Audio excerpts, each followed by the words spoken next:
You're watching Deck Pass Live. We are in Santa Clara, California, a little bit south of San Francisco, where the fog was rolling in thick as it usually does. But it's still a nice, pretty cloudy and breezy afternoon here. I'm Jeff Commings here with Natalie Coughlin. Natalie, we got some great prelim swims here this morning. Looking forward to some great finals tonight. No, tonight will be really, really exciting. We have Chase Kalish in the lead on the points side of things, and I think he'll be really strong. We have some strong butterflies, freestyle. It'll be really exciting. It will be exciting. So before we talk about what happened in prelims, let's go back to what happened last night. Some really great final swims, and it was led by, of course, Katie Ledecky in that women's 200 freestyle. Her first race here at the meet, and everybody was just wondering what she was going to do because her first race in Indianapolis last month, she broke a world record, and she really went out in style here. Of course, she took the lead, and look at that turnover, look at that kick, last 15 meters, and she was on a mission here, and I think that mission was to get the top time in the world, and she did it, 1:54.56, and that's just a really good time for June, don't you think? Really, really good time. She was so aggressive from the beginning. Her stroke turnover never let up, and she was very solid for the top time in the world. 1:54 is pretty amazing. It's pretty amazing. And then another amazing swim came from the reigning world champion in the men's 100 butterfly, Caleb Dressel, his first finals race here in Santa Clara.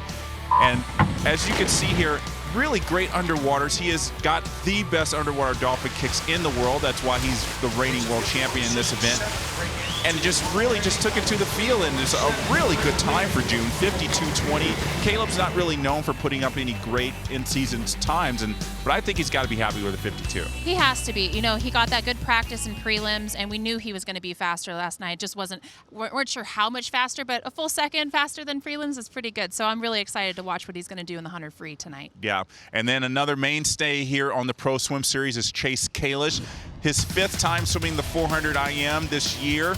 And he just walked out with so much confidence, and here on the butterfly already building a substantial lead and kept going on through the backstroke and then through the breaststroke. And when it came time to the freestyle, look how far ahead he is. And, you know, I don't think he was really looking for the time, but it was still a great swim, 4:11.62 in these conditions. Very windy last night, which I know had to affect everybody in that 400 IM. It's tough, especially when as you see in that 400 IM, half the pool's in shadow, half the pool is in the sun. When you're a backstroker, you have no idea where you're going. Yeah, yeah. It's just tough. It's kind of one of the things you have to deal with anyway when you're outdoors at the backstroke. Exactly. All right, so let's take a look at some of the other winners from last night. In the women's 400 IM, we had Ella Easta taking the win. And then that women's 100 butterfly, Kelsey Dahlia, as expected, winning that one.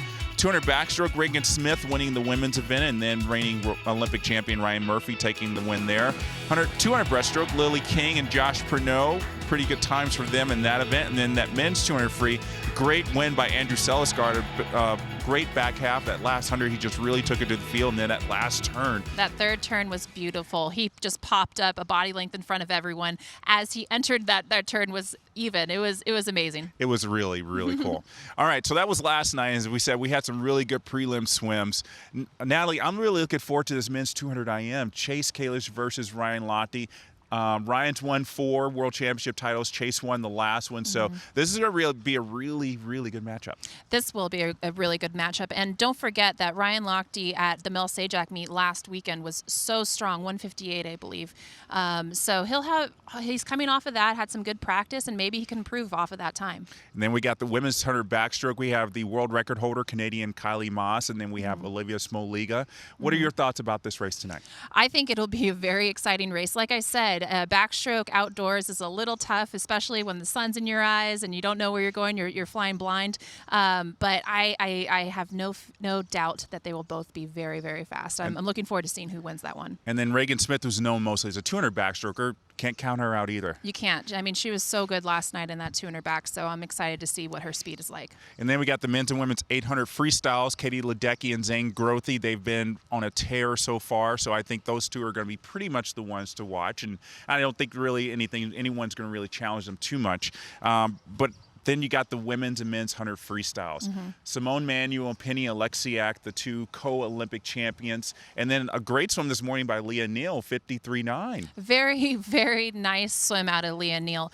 She's one of those swimmers, as the season progresses, she just gets faster and faster and faster. And she is the perfect example of someone who knows how to swim fast when it matters the most. So I'm really excited to see that race. And a little bit of shocker in the men's 100 freestyle. Nathan Adrian didn't make the final, so you would have to say that the race belongs to Caleb Dressel. But in this field at this time of year, you never really know. You never know. You never know. We have a lot of very good swimmers in that heat, and they will challenge Caleb. But if I was a betting person, I'd put my money on Caleb. Yeah, but we'll be watching Nathan in that B final because I'm sure he's got a statement to make. He does. He's typically someone who holds back a little bit in prelims, and maybe he held back a little bit more than he thought he was. Probably. So be sure to watch that tonight. That's going to be on the Olympic Channel live beginning at 5 p.m. Pacific time, 8 p.m. Eastern. You don't want to miss that. And, of course, we'll be here on Deck Pass Live when all that wraps up.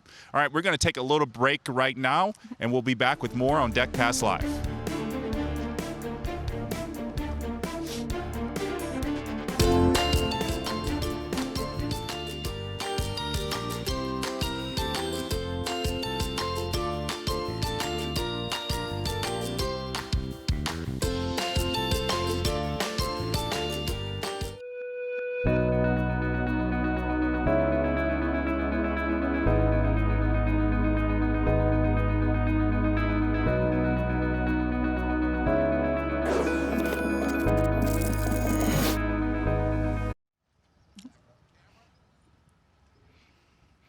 And welcome back. We're here in Santa Clara at the Pro Swim Series. As we know, it's one of the lead-up meets to Nationals, which is the big show this summer. We're choosing 3 major international Olympic teams, so make sure to watch, cheer us on, get tickets at usa.org, and that'll be a very, very excited meet. It's in Irvine, California, so be sure to check it out. Yeah, it's going to be really fun. I mean, everybody knows that everything's on the line, so nothing will be held back.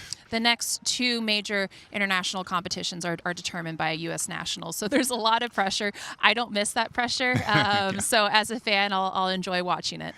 All right, so as you know, in this Tier Pro Swim Series, we've been watching the leaderboard to see who's on top and who's rising in that leaderboard. So let's take a look at it real quick. Look at that on the men's side. Chase Kalish, Zane Grothy, just 2 points separating them. And they're going to keep battling out all weekend. And then, of course, there's one more stop, and then the points still get added up through nationals. Taylor Ruck still leads on the women's side, but Melanie Margales is creeping up with 40 points. Haley Flickener in third. Look, Katie Ledecky's not too far behind. If she keeps coming to these swim series, she might be a threat to Melanie. So we'll have to see how this all shapes up as the meet goes along. All right, so we are going to be joined here now at the Deck Pass Live desk by Santa Clara head coach John Bitter. John, good to have you here. Good to have you guys here.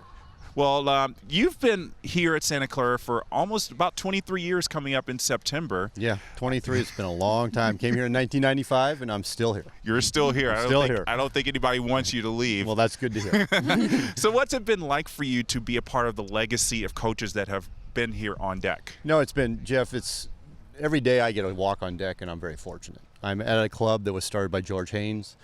We have tremendous support from the city of Santa Clara. We've been fortunate to be able to run this meet as the international, then it turned into the Goodyear Pro Series, and then it turned into the Arena Pro Series. I mean, we've gone through the whole evolution of this. And every year we're excited to do it, and we're very blessed to do it. And we just think the fact that everyone wants to come here every year and really enjoys, despite the wind, despite all the conditions that Natalie's very well aware of living in the Bay Area. The weather changes very quickly, but people still like coming to this meet. So in that regard, we feel like we do a really good job. So. You know, you said you came here in 1995. I think that was about the same time that I had my first meet here. And I have so many great memories of, meeting Summer Sanders, watching Tom Yeager, when they used to have the Corvettes drive on deck. What are your favorite memories of this meet? It's such a historical meet. Oh, just, Natalie, there's so many of them. I mean, seeing the Aussies come over here, seeing Kate Campbell set a world record actually in this poll. Watch Michael actually get his first American record in the 200 IM here. Watch Dara Torres get an American record here. Watching you develop through the years. I mean, I remember you from Fort Lauderdale, your first nationals. And so it's just been fun because I've seen so many people who are now very successful in life actually learn the process of swimming, enjoy it at the high level, and become very successful human beings in life. And that's really what this sport is about. Yes, we all want medals, but we're teaching them something. And this is just another part of that teaching process. And going back to that, you've been coaching for 23 years here. How has your outlook changed on the sport? I mean, you have to learn a lot through. I mean, the coaching decades. has changed a lot. I mean, we're more of an education. We're teaching more. We're learning. We're teaching more about the process. You know, when I first got into it, it was much more about the grind, and that's not the way. That's not the way the young children today or young athletes today respond. So you have to learn. You have to learn to become more innovative. I'm very lucky to have a staff that understands that and has really bought into really teaching these kids how to become the best they can be. And so that's kind of the fun part. That keeps us excited because it's not the same old, same old. If it was just coming here doing the same old, this would get boring after a while, but it's not. Now, over here on the side of the pool, we got just kind of like a legends wall of some of the great swimmers that have been coming through here through the years. When your kids come in the pool, do you kind of take some time to really let them know that they could really be a part of that? Or is it just kind of a unstated thing? It just happens. So as you walk through the facility, we first have the Hall of Fame. It has Mark Spitz, Don Cholander, and the really greats. And then when I took over as head coach of the program in 2007, I created this wall. And this was more to give our current members something to strive for. And then, of course, we have the Olympians on top of that. So we've kind of worked the tier up, and trust me, high school championship CCS, they all want to get their name up there, and they want to know how fast I can get the new banner up there. And when I had it up literally 3 days after CCS, all the kids were like, Mom, look, I'm up there. I'm like, yeah, you're up there now. Yeah, you earned your spot. A lot of hard work to get there. Yep, absolutely. So, John, you and I both grew up in St. Louis. A lot of culture from the St. Louis era. A lot of Olympians have come through that. You swam with Sugar Creek Swim Club under Jim Tynan, who is, when I was growing up, was just one of those coaches that, you revered so much. What was it like swimming for him, and what lessons did you take from your time with him that you're using now as a coach? I enjoyed swimming for Jim. I know a lot of people didn't, but I actually really enjoyed swimming for him. He taught me, he taught me how to set up weekly schedule, how actually to plan the season, and actually be very, hold to that, and also understand your athletes. But I learned a vast wealth of knowledge at that age in my career and swimming and then coaching with him, of just how to basically build a seasonal plan and how to work that seasonal plan and how to understand and make the modifications throughout.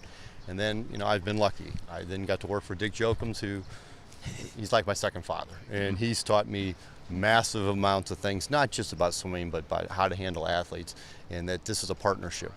No coaches, we're only as good as the athletes, and if the athletes don't believe in us and we don't believe in them, it's not a one-way street, this is a two-way street. So he taught me many, many valuable lessons that now I'm at my age, I'm imparting upon my coaches, and I'm trying to become more of a mentor of my coaches, not just of swimmers. That's really great. And so we were talking about some of the races that we're going to be seeing tonight. Is there any one particular race that you're really excited to see tonight? Well, the 200 IM is, of course, everyone wants to see where Ryan is. We want to see how Chase and Ryan respond to each other. I really want to see this 100 free. I want to see what Caleb can do. Just watching what he did yesterday morning and knowing how fantastic an athlete he is and how fantastic his swimmer is. I'm really curious to see that, and of course the 100 free for the women too. Right, especially with Caleb this morning in a practice suit. Exactly. Popping off a pretty good time. That's so old school. Well, just knowing that, just knowing the Troy method of how he does it, and then seeing what he does tonight, it'll be exciting. I guarantee he's going to pop off something that we'll all be like, huh? Yeah. He may be tired, but he's still so young. Exactly. He could swim through that. He's fun to watch. He's very fun to watch. All right, John Bitter, thank you so much for joining us. It's been a pleasure to learn from you. And by the way, congratulations. Thank you. I appreciate it. All right, so folks, that's going to do it for us here on Deck Pass Live this afternoon. Be sure to join us tonight. Again, after all the coverage on the Olympic Channel, you want to come to usaswimming.org to see us beginning about 6:45 p.m. Pacific time. We'll be joined by Chuck Kadish, and he's going to have a little magic up his sleeve, so you definitely don't want to miss that. So for Natalie Coughlin and everybody else, thanks for watching. We'll see you next time.